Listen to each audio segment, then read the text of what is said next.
나는 여호와 너희 하나님이라. 나는 너희의 하나님이 되려고 너희를 애굽 땅에서 인도해 내었느니라. 나는 여호와 너희의 하나님이니라.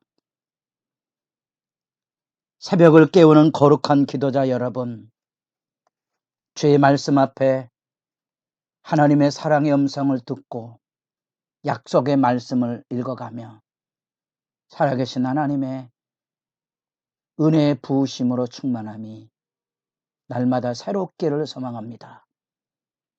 오늘 우리가 읽어갈 말씀은 민수기 15장입니다. 1절로부터 21절까지의 말씀에서 우린 뜻밖의 민수기 전체를 가늠할 뿐 아니라 하나님의 백성의 광야 여정에 범죄함으로 인하여 무너져가는 청천벽력과 같은 하나님의 심판의 말씀 앞에 망연자실하는 상황 속에 뜻밖의 15장은 제2규례가 등장을 시작합니다. 당혹스러운 모습이죠. 학자들 간에 많은 논쟁이 있지만 중요한 것은 성경은 오늘날 우리들에게 이해할 수 있는 영역 밖의 서술이고 상황이고 문화라는 것을 기억하시고 하나님의 말씀이라는 신앙과 그 하나님을 만나는 성령의 도우심 앞에 서시면 이런 단락단락 곳곳에도 하나님께서 말씀하시고자 했던 세밀하고 아름다운 뜻을 만나보게 됩니다. 일부러 이 청천벽력이란 말을 쓴 이유 중에 하나가 뭔고 하니 자칫 이스라엘 백성은 하나님 앞에 전멸할 수 있는 위기를 맞았던 것입니다. 출애굽기 32장에 등장하고 있는 금송아지 사건과 더불어 두 번에 걸쳐서 진멸의 위기를 만나게 됩니다. 민수기 전체는 이 내용을 핵심으로 하고 있고요. 새로운 이스라엘이 일어나죠.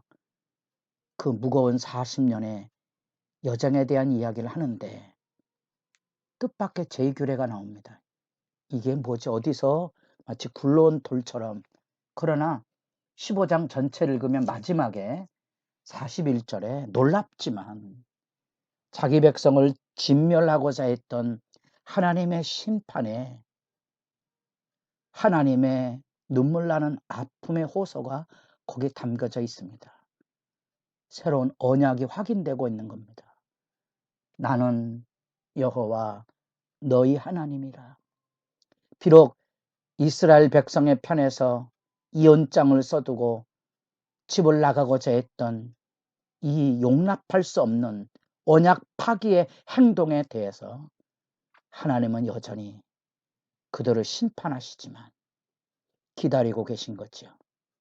나는 너희 하나님 여호와. 여러분이 만약에 이런 말씀을 함께 읽어가며 감격할 수 있다면 여러분의 삶이 믿음 앞에 보다 풍요로워질 것이고 여러분이 이 하나님을 만나면 우리가 이 세상에 악이 지배하고 불의가 만연한 세대 가운데 믿음을 가진 사람들이 지켜가야 될 신앙의 진실이 뭔지를 재확인하게 됩니다.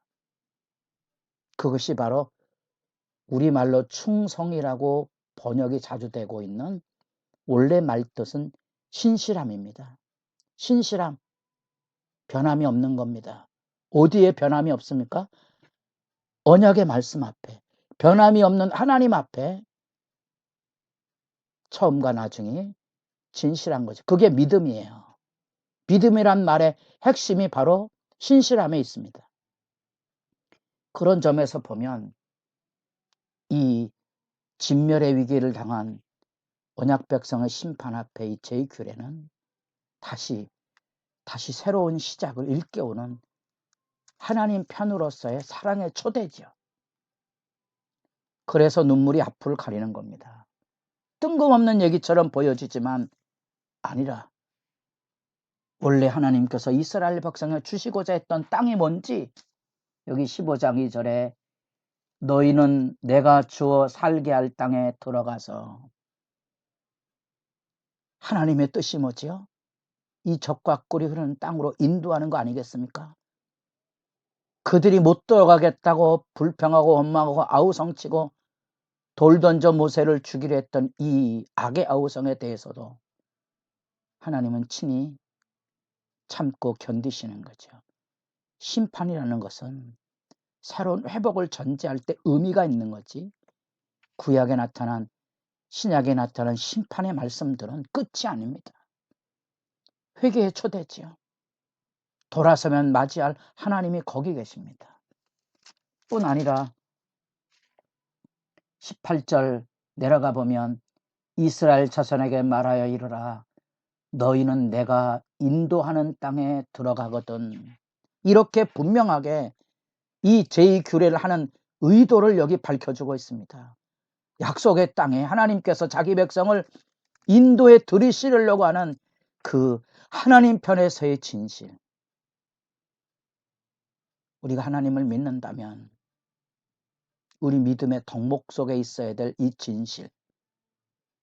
이게 우리의 종교적인 열심 때문에 충성이란 말로 자주 번역이 되고 그래서 더 오해를 사지만 믿음은 언제나 그 자리에 변함없이 서 있는 겁니다. 하나님이 그리하셨고 믿음의 사람들은 그 자리를 지킵니다. 믿음 없는 망둥이 신자들은 수도 없이 속 뒤집어지는 일들을 언행을 갖지만 진정한 믿음의 사람들은 하나님을 알기에 거기 그렇게 기다려 서는 거지요. 뿐 아니라 비록 40년 동안 죄악의 멍에를 짊어지고 살아갈 제2세대들에게도 새로운 희망의 기대감을 일깨워주고 있다는 사실입니다. 그것이 성경입니다. 우리가 그래서 끊임없이 성경을 통하여 하나님을 만나야 된다는 사실이죠. 하나님을 만나야 됩니다. 하나님과 대면하여 서서 때로는 우리의 작은 머리로 이해할 수 없는 시련과 억울함과 고통과 아픔이 있어도 하나님 앞에 엎드려서 그 말씀을 가지고 하나님의 뜻을 기다려 살아가야 하는 거지. 그렇게 보면 성경이 막 보화처럼 느껴지기 시작합니다. 14장 33절에 너희의 자녀들은 너희 반역한 죄를 지고 너희의 시체가 광야에서 소멸되기까지 40년을 광야에서 방황하는 자가 되리라. 얼마나 슬픈 이야기입니까? 우리의 자녀들이 40년 동안 부모님 세대가 다 죽음으로 진멸될 때까지 40년을 방황하며 살아야 된다는 겁니다. 그런데 놀랍게도 여러분, 그 번호 2번에 보면 방황이란 말이 목자란 말로도 번역이 될 수 있음을 여러분 기억합니까?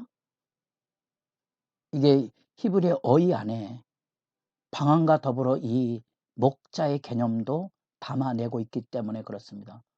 여러분 그러면 깜짝 놀라는 거죠. 그렇구나. 비록 방황의 40년이지만 하나님께서 자기 백성을 먹이고 입히는 목자를 생각할 만큼의 그 삶의 여정 안에 하나님은 여전히 자기 백성을 품고 있다는 사실을 일깨워주는 의미를 담고 있기에 거기 방황이란 말 밑에 목자란 말의 의미를 덧붙여 놓은 겁니다. 그러면 이제 이 15장이 가지고 있는 의미가 조금 더 밝혀집니다. 우리 하나님 위대하실 뿐 아니라 우리 하나님이 너무 우리에게 친근한 하나님이 되는 순간이고 우리 하나님의 진실하심이 무엇인지를 눈물로 경험하는 시간이기도 합니다. 그런 점에서 보면 마치 아무 일이 없는 것처럼 이 추가 제2규례를 설명하는 것은 제의라는 것은 하나님 앞에 범죄하거나 하나님 앞에 이 세상을 살아가며 동행할 때에 잊지 마세요. 범죄할 뿐 아니라 동행할 때 하나님과 기쁨과 감사와 고마움과 찬양을 함께 나누는 그 의미가 제의입니다. 이거는 하나님의 은혜와 사랑의 관계를 확인하는 시간입니다. 제2규례가 들어졌다는 것은 죄를 사함뿐 아니라 하나님 앞에 나아갈 수 있는 은혜의 교제가 열려져 있다는 거예요. 그래서 반복하는 구절 가운데 3절 하반절에 소나 양을 여호와께 향기롭게 드릴 때, 레위기에 나타나고 있는 그런 제2규례의 보충적인 추가적인 의미로서 여기 이렇게 하나님 앞에 드릴 제물 이외에 기름 섞은 고운 가루와 포도주를 함께 드리는 희생 제물에 추가되는 헌물의 규례가 우리 애가 이해하고 읽기 어려운, 여기 나타난 고운 가루 10분의 1에 기름 4분의 1, 흰 이런 개념들은 도량형을 통하여 여러분 살펴보시고, 중요한 것은 여기 나타난 그대로 기름 섞은 고운 가루, 하나님을 기쁘시게 하고 또 하나님께 드릴 마음이 있어서 행복한 하나님과의 만남, 포도주, 광야에서는 맛볼 수 없는 것 아닙니까? 약속의 땅에 예비되어 있는 그 하나님의 진실과 하나님의 나라에 들어갈 기대감을 일깨워주고 있는, 그래서 누구나에게 이런 제물의 규례가 들려져서 거기 나타난 그대로 16절에 너희에게나 너희 중에 거류하는 타국인에게나 같은 법도 같은 규례이니라. 하나님을 기쁘시게 하는 이 제2규례 안에 누구든지 이 규례 안에 서서 하나님과의 은혜의 회복이 열려지는 그 복됨이 여기에 묻어나오고 있는 겁니다. 여러분들에게, 그리고 첫 곡식가루를 봉헌하는 이런 문제 안에서 무너진 현실 앞에 희망이 열려질 뿐 아니라 하나님 앞에 은혜의 회복과 기쁨, 하나님의 것을 구별하여 드리는 복된 하나님과의 회복의 말씀을 여러분도 절절한 하나님의 신실하심에 기대어 기도의 시간이 깊어져 가기를 바랍니다.